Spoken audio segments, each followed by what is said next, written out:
Hello বন্ধুরা, আর কে কিচেনে আপনাদের সকলকে ওয়েলকাম জানাচ্ছি।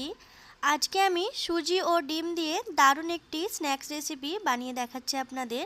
তো চলুন দেখে নেওয়া যাক আজকের ভিডিও।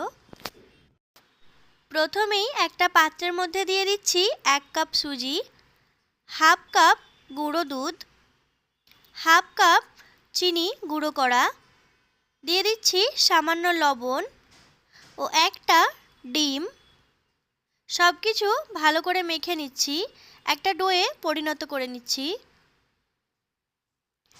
এখন এই ডোটা থেকে কিছুটা পরিমাণ নিয়ে হাতের মধ্যে গোল করে নিচ্ছি।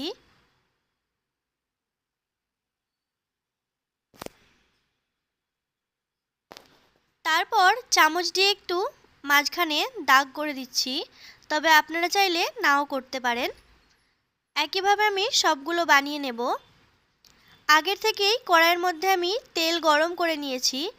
এখন গ্যাসের ফ্লেম লো টু মিডিয়ামে করে এই স্ন্যাক্সগুলো ভেজে নিচ্ছি, হালকা লাল করে ভেজে নেব।